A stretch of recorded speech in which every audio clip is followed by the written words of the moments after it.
अस्सलाम वालेकुम students, एजन zone 81 में खुश आमदीद। मैथ्स हम आज करेंगे फॉर ग्रेड 1 till 5 तक के लिए। इनिशियल लेवल के ऊपर जो भी स्टार्टिंग होगा वो मैं आपको बताऊंगी कि कैसे हम इन चीज़ों को करते हैं। देखें, सबसे बड़ी बात, ग्रेड 3 की फ्रैक्शन वर्कशीट ये है। आप इसको इस तरीके से देख सकते हैं कि 4 ये आप ये देख सकते हैं, यहाँ पे आपको कहा है 4/10। तो आप इस फ्रैक्शनल वर्कशीट को किस में कन्वर्ट करने के लिए कह रहे हैं, वो लोग डेसिमल में करने के लिए, यानी कि ये भी अब हमारे पास फ्रैक्शन में लिखी हुई है लेकिन हमें इसे कन्वर्जन देनी है डेसिमल में।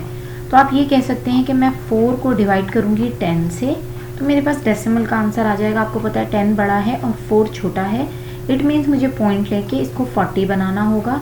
और ये बात हमेशा याद रखिएगा, पॉइंट के साथ अंडरस्टूड एक ज़ीरो होता है पहले से, क्योंकि हम यूनिट प्लेस को खाली नहीं छोड़ते। 10 4s are 40, तो ये हमारे पास आप कह सकते हैं कि 4/10 का आंसर आया है 0.4। इसका आएगा 0.5, इसका आएगा 0.2। इसी तरीके से आप इन सबको सॉल्व करते जाएंगे और आपके पास आंसर्स आ जाएंगे। पूरी वर्कशीट अगर मैं कराऊंगी तो ऑब्वियसली आप लोगों के लिए बहुत ज़्यादा बड़ी हो जाएगी। तो अब हम सेकेंड वर्कशीट्स के लिए चलते हैं। उससे पहले मैं आपको एक चीज़ समझा दूँ। 1 और 2 क्लास के बच्चों को इस तरीके से हम फ्रैक्शन कराते हैं, जैसे ये हमारे पास एक सर्कल है, ठीक है, बल्कि मैं इसको और डिफाइन बना के आपको दिखाती हूँ।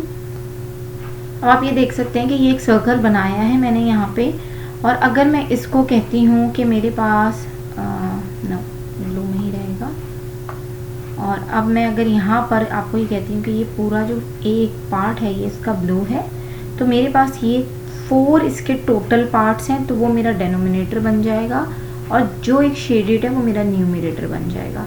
तो आप बच्चों को ये बता सकते हैं कि जो हमारे पास इस तरीके से शेड करके देंगे तो ये 2/4 हो जाएगा। ये इक्विवेलेंट फ्रैक्शन है, 2 1s are 2, 2 2s are 4, तो ये 1/2 हो जाएगा। यानी कि ये क्या बता रहे हैं हमें कि अब ये हाफ जो है ये ब्लू हो चुका है, ठीक है। छोटे बच्चों को हम इस तरीके से बताते हैं। 3 क्लास के अंदर हम बच्चों को डेसिमल फ्रैक्शन को सिंपलेस्ट फॉर्म में ले जाना बताते हैं, डेसिमल से कन्वर्ट करना फ्रैक्शन में और फ्रैक्शन से डेसिमल में कन्वर्ट करना बताते हैं। तो आप ये थोड़ी सी चीज़ों की प्रैक्टिस बच्चों को देंगे। जैसे 4/10 यहाँ पर देखें बिल्कुल एज इट इज़ सेम है।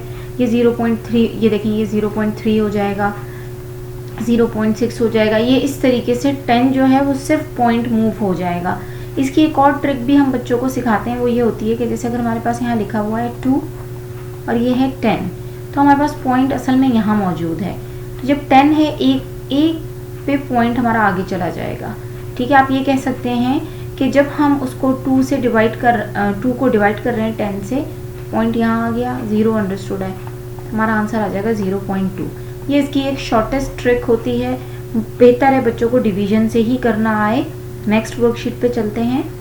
अब ये जो वर्कशीट है देखें, यहाँ से यहाँ तक इसका जो ये क्वेश्चन है, ठीक है ना, ये क्वेश्चन आपको बताती हूँ। देखें ये जो क्वेश्चन है ये वाला, ये ठीक है, ये एक क्वेश्चन है। इसके अंदर वो आपको बता रहे हैं कि 0.02 किसी नंबर के साथ ऐड हुआ है तो उसका आंसर 0.07 आया है।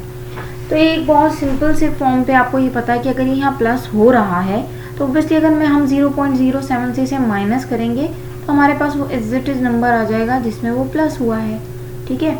तो 0.02 ये हमारे पास आ जाएगा 0.05, ठीक है। तो 0.05 ही हमारे पास यहाँ का इस जगह पे आंसर आ जाएगा। इस तरीके से आप इसको सॉल्व करेंगे तो आपका बच्चे का माइंड बड़ा शार्प होगा। देखें 0.52 है हमारे पास, ये तकरीबन सेम जाएंगे। यहाँ पर भी आपने यही करना है कि 0.06 से 0.03 माइनस करेंगे, 0.03 आ जाएगा। अब देखें ये जो क्वेश्चन है ये थोड़ा सा डिफरेंट हो गया है, ठीक है।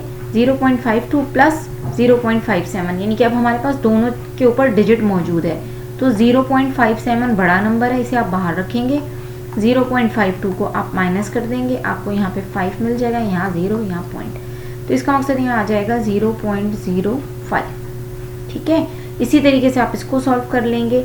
ये एक्सरसाइज बच्चों को लाजमी सॉल्व करवाएं, इससे बच्चों को बहुत सी चीज़ों का आइडिया होता है और उन्हें समझ में आता है कि मेंटल मैथ्स किस तरह होता है। एक ही सम को बदल के किया जाए तो यकीनन बच्चों की बहुत अच्छी प्रैक्टिस होती है। अच्छा, अब आप यहाँ देख सकते हैं at the following decimal numbers, decimal numbers आ गए हैं, तो अब आपने इनको ऐड करना है। तो सबसे पहले तो आपने ये करना है कि बड़ा नंबर आपने ऊपर रख लेना है, ठीक है, 17.54, ठीक है। पॉइंट के नीचे आपने पॉइंट लगाना है और फिर आपने नंबर प्लेस कर लेना है। ये देखें, ये कुछ इस तरीके से नंबर प्लेस हो जाएगा। अगर हम इसे मल्टीप्लाई कर रहे होते तो हम यहाँ 0 भी लेते, अभी हमें ज़रूरत नहीं है, अभी हम ऐड करें तो एज इट इज़ 4 नीचे आ जाएगा, 5 and 4 9 हो जाएगा, 7 and 2 9 हो जाएगा, 1 एज इट इज़ नीचे आ जाएगा। मेरा आंसर आ जाएगा जनाब, आप देख सकते हैं 19.94, ये मेरा आंसर आ जाएगा। इसी तरीके से आपने इनको ऐड कर लेना है। आपको सिर्फ ये ख्याल रखना है कि जब आप ऐड कर रहे होंगे, जैसे 17.8 आपने ऊपर बड़ा नंबर रखा, पॉइंट के नीचे 0.2 and 2, तो बस आपको ये पॉइंट का ख्याल रखना है कि वो उसके नीचे ही हो। 8 and 2 10, तो 1 हमारे पास कैरी हो गया, 7 and 2 9 and 1 10, ये कैरी हो गया, तो 1 and 1 2, तो हमारे पास यहाँ पे आंसर आ जाएगा 20। तो आपने इस तरीके से करना है कि आप एक बात का ये ख्याल रखेंगे कि आपने यहाँ 20 लिखना है, पॉइंट के बाद 0 लिखने की ज़रूरत नहीं है, क्योंकि जब पॉइंट के बाद हमारे पास 0 आ जाता है तो उसको लिखें या ना लिखें वो एक ही बात हो जाती है। इसी तरीके से हमारे पास मल्टीप्लिकेशन का आ गया है। तो आप ये कह सकते हैं कि मल्टीप्लिकेशन के लिए जब हम मल्टीप्लाई करते हैं फ्रैक्शन को, यहाँ पर उन्होंने भी 100 और 10 से मल्टीप्लाई आपको बताया, 1000 से बताया है। तो आपको मैं ये बताऊँ कि अगर हम मल्टीप्लाई कर रहे हैं तो हमारा डेसिमल कहाँ जाएगा, ठीक है। मल्टीप्लाई में हमारा डेसिमल इस तरफ मूव होता है, यानी कि मल्टीप्लिकेशन में हम राइट पे जाते हैं। आप ये कह सकते हैं कि ये हमारे पास अगर डेसिमल पॉइंट है तो 1 0 है तो ये यहाँ पर मूव हो गया, और 1 0 बच गया तो वो यहाँ लग जाएगा, तो 220 हमारे पास ये मल्टीप्लाई बाय 100 का आंसर आ जाएगा, ठीक है। इसी तरीके से 7.8 यहाँ पर आप देख सकते हैं, यहाँ पर भी 1 डिजिट है और यहाँ 1 0 है, तो ये हो जाएगा 78। यहाँ आप देख सकते हैं ये 1000 है और 0.5 है, यहाँ 1 डिजिट है, तो 0.1 आगे मूव किया, ठीक है, 1 0 कट हो गया, 2 zeros बच गए, तो हमारे पास आंसर बन जाएगा 5 और 1 2, यानी कि ये 2 zeros यहाँ ऐड हो जाएंगे। इस चीज़ का ख्याल रखिएगा। अब जैसे यहाँ तो हमारे पास यूनिट प्लेस पे कुछ नहीं था, लेकिन यहाँ यूनिट प्लेस पे 1 है और 1 नंबर है, तो 1 नंबर तो मूव हो गया, तो ये तो हो गया 11, और 2 नंबर यहाँ 2 zeros यहाँ मौजूद हैं, तो ये हो गया 1100, ठीक है। अब आपने हमेशा एक बात याद रखनी है कि मल्टीप्लिकेशन में हमारा पॉइंट मूव करता है राइट की तरफ, डिवीज़न में हमारा पॉइंट मूव करता है लेफ़्ट की तरफ, ठीक है। तो इसे हम कहते हैं DL और इसको कहते हैं MR, ठीक है, डिवीज़न लेफ़्ट, मल्टीप्लिकेशन राइट। तो अब आप ये बात जहन में रखिएगा। नेक्स्ट वर्कशीट की तरफ चलते हैं। अब आप देख सकते हैं ये ऐसी वर्कशीट है जो सिर्फ और सिर्फ जो अभी तक हमने ऊपर अब आपको बताए हैं, अगर वो बच्चों ने अच्छी तरीके से कर ली है तो आप यकीन करें कि बच्चों को कोई प्रॉब्लम नहीं होगा इस वर्कशीट को सॉल्व करने में। सॉरी, ये 0 नहीं लेना है हमें, क्योंकि हमारे पास 0.4 है, तो 0.4, तो अगर मैं इसको प्लस करूँगी तो 4 and 0.3, तो मेरा आंसर यहाँ पे आ जाएगा 3.4।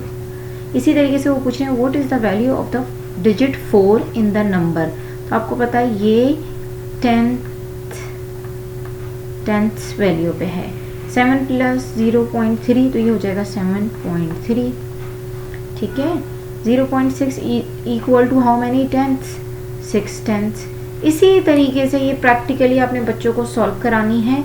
ये वर्कशीट आप उनको कॉपी में बना के दे सकते हैं, आप खुद बना सकते हैं, यानी कि सिर्फ और सिर्फ आपने टोटल जितने भी डेसिमल के बच्चों के पास कॉन्सेप्ट्स हों आप वो उन्हें दे सकते हैं। छोटे बच्चों के लिए जो 1-2 के बच्चे हैं वो इस तरीके से कर सकते हैं कि 1+1 1.1 ऐड 1 + 2, तो आप ये एडिशन उनको सिर्फ कॉन्सेप्ट दे सकते हैं कि पॉइंट के नीचे हमको पॉइंट लेना है और सेम एडिशन हो जाएगी। तो ये 1 क्लास 2 क्लास के बच्चे बहुत आसानी से कर सकते हैं, उन्हें मालूम ज़रूर होना चाहिए। इससे ये होता है कि आगे उनको इस चीज़ को समझने में आसानी होगी। उम्मीद करती हूँ आपको ये वीडियो पसंद आई होगी। लाइक भी करें, कमेंट भी करें। आपके कमेंट असल में मेरी फ़ीस हैं, तो मुझे वो पढ़कर उनका जवाब देके बहुत अच्छा लगता है। जज़ाकल्लाह खैर, अपना ख्याल रखिएगा।